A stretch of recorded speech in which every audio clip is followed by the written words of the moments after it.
L'UDPS c'était un parti très bien organisé. Il a même jusqu'à aujourd'hui des statuts. Il a, disons, un règlement intérieur qui a été, disons, entériné par le dernier congrès du parti. Et puis c'est un parti, évidemment, comme vous le savez, qui est vaste, qui est tentaculaire. Vous savez que le parti, au départ, avait, disons, un directoire, un collège de fondateurs, un comité national, un secrétariat national, les fédérations pratiquement, disons, dans tous les districts de la République. Et puis à l'extérieur, il avait également les mêmes structures, mais sauf qu'il fallait ajouter un organe, si vous voulez, juridique, qui était la représentation. Parce que dans tous les pays, on pouvait avoir 3-4 fédérations, mais une représentation qui était, disons, beaucoup plus orientée vers les activités, si vous voulez, diplomatiques. C'est ainsi que le parti avait des structures en Afrique du Sud, en Belgique, en France, en Allemagne, en Italie, en Suède, au Canada, aux États-Unis et tout cela.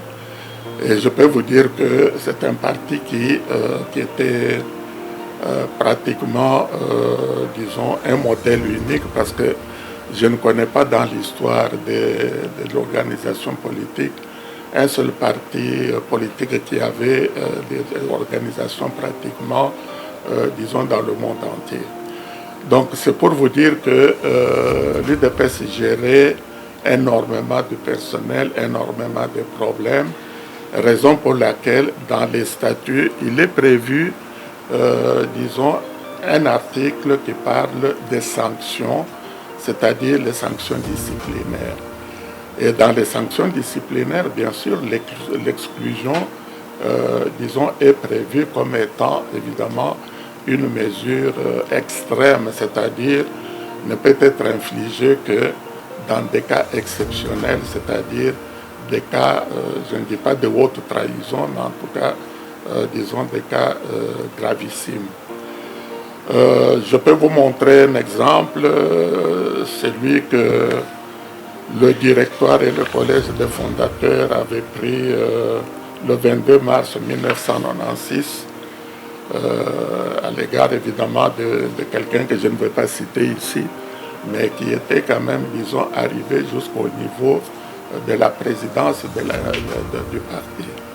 Étant donné son comportement et ce qu'il venait de faire, eh bien, le collège des fondateurs et le directoire avait jugé bon de lui infliger cette sanction qui est, comme je viens de le dire, une sanction, disons, extrême. Alors vous dites que est-ce que la personne qui est exclue peut revenir? Mais bien sûr, il est prévu aussi que la personne, si elle reconnaît évidemment ses erreurs, il peut toujours écrire au parti, etc. Mais de notre temps, des personnes comme cela devait commencer évidemment par le bas de l'échelle dans l'organisation du parti. Parce qu'il fallait d'abord que cette personne démontre sa bonne volonté, reconnaît réellement qu'il a commis une faute, et alors il pouvait démontrer cela en s'humiliant, si vous voulez, aller dans les structures comme les cellules, comme les sections, etc., pour pouvoir démontrer, si vous voulez, sa bonne volonté. Alors, je ne peux pas dire plus parce que je ne crois pas que la mesure qui a été prise vis-à-vis de Kaboundou puisse être... Alors maintenant, pour savoir la gravité de la situation, etc., eh bien, il faut peut-être s'adresser à la commission de discipline qui avait tous les éléments, qui a fait certainement des investigations et qui sont arrivés à la conclusion qui a été soumise évidemment, disons, aux membres du parti à l'unité il y a quelques semaines.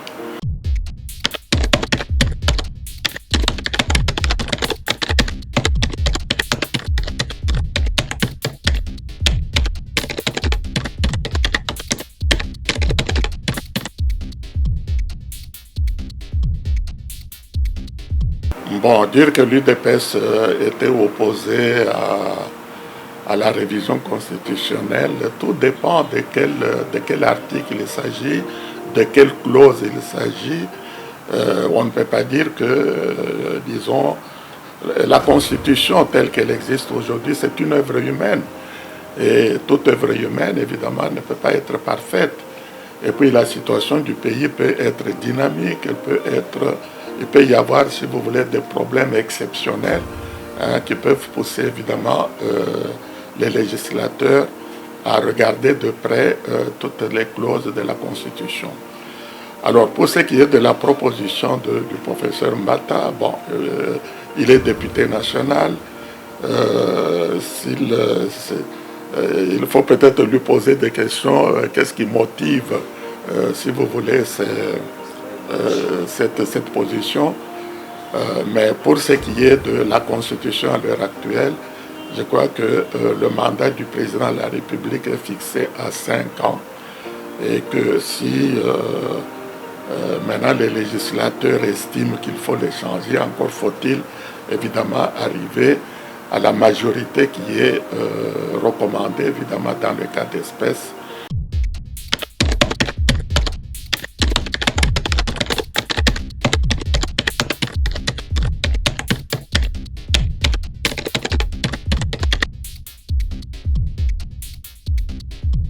Il faut faire de son possible, si vous voulez, pour atteindre les lecteurs partout où ils se trouvent. Vous savez que nous avons des provinces divisées en districts, en territoires, en secteurs. Et puis vous allez même, si vous voulez, jusque dans les agglomérations et les villages. Alors si on veut vraiment que tout ce monde puisse participer aux élections, eh ben, il faut trouver des moyens pour les atteindre et pour qu'ils puissent voter évidemment dans des conditions qui sont acceptées par la loi. Ensuite, vous avez également, disons, une autre chose, c'est que les finances, évidemment, de la République à l'heure actuelle sont tout simplement problématiques. Alors, il faut voir en détail qu'est-ce que la Commission nationale électorale nationale et tout ça a fait comme budget, qu'est-ce qui se trouve dans son budget et pourquoi il réclame ces fonds et il les réclame à quel moment. Alors les décideurs doivent évidemment savoir que les élections sont liées effectivement aux finances, à la disponibilité des finances. Et ça, c'est un problème, évidemment, disons, qui ne peut pas être discuté, parce que vous ne pouvez pas faire un travail aussi complexe, aussi énorme, si vous n'avez pas les moyens suffisants pour gérer, évidemment, convenablement ces élections. Les moyens logistiques, déplacer les gens, déplacer les documents, et puis informer les électeurs et tout ça. Ben, ça demande quand même, disons, on ne peut pas le faire avec une baguette magique. Donc il peut y avoir effectivement un problème réel. Maintenant, il faut voir quel est l'état exact des finances qui sont mises à la disposition de la Commission.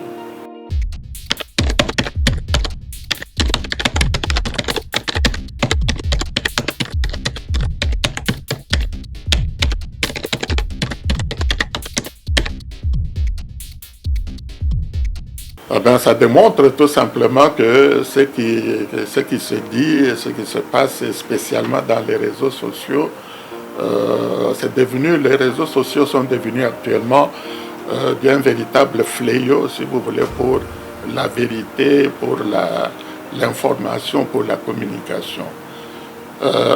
Vous savez qu'il y a, disons, des moments où une personne peut mettre dans les réseaux sociaux ce qu'il rêve, ce qu'il pense, des on-dit qu'il a entendus, etc.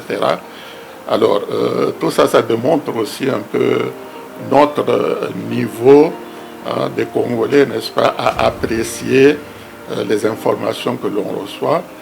Parce que lorsque vous recevez une information, une communication, il faut avoir une assise intellectuelle suffisante pour prendre l'information, attendre la vérification de cette information avant de la passer à d'autres personnes.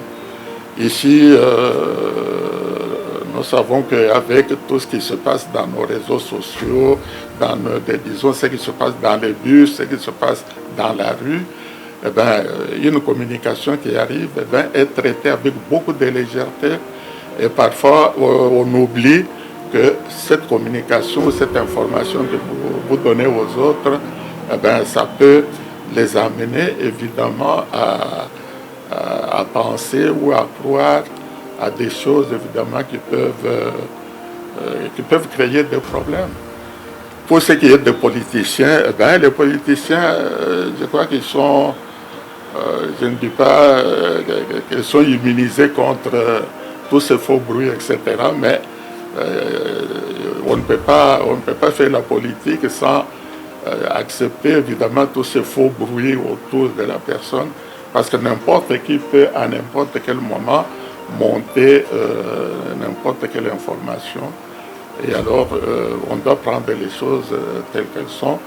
Et comme vous venez d'en poser la question, vous dites on a raconté ceci, on a raconté ceci, et à la fin, le président est revenu, il semble être en bonne santé. Donc, ça veut dire que ça demande totalement tous les faux bruits qu'on a eus. Donc, voyez-vous que le mensonge, lui, il monte par l'ascenseur, et la vérité, eh bien, monte toujours par l'escalier, ce qui veut dire que vous avez l'information, mais la vérité viendra un jour ou l'autre pour rectifier les tirs et vous mettre évidemment dans la bonne position. Donc encore une fois, c'est tout ce que je peux dire pour le moment, parce que le président était malade, n'était pas malade, et qu'est-ce qu'on en sait exactement, on n'était pas avec lui là-bas, on n'a pas parlé à son médecin, on n'a pas eu les personnes qui l'ont soigné, donc tout ça, ça devient évidemment de la spéculation. Alors c'est pour cela que nous demandons au peuple congolais d'apprendre de plus en plus à prendre les informations avec beaucoup de réserves et de faire un effort pour, chaque fois qu'on reçoit une communication, une information, s'adresse, toquer à la bonne porte pour avoir les vérifications nécessaires avant de commencer à colporter n'importe quoi. Et ça crée toujours beaucoup de confusion parce que dans le pays, on a déjà beaucoup de problèmes. Alors s'il faut en rajouter avec légèreté, eh bien, ce n'est pas recommandé. Ce n'est pas une option en tout cas.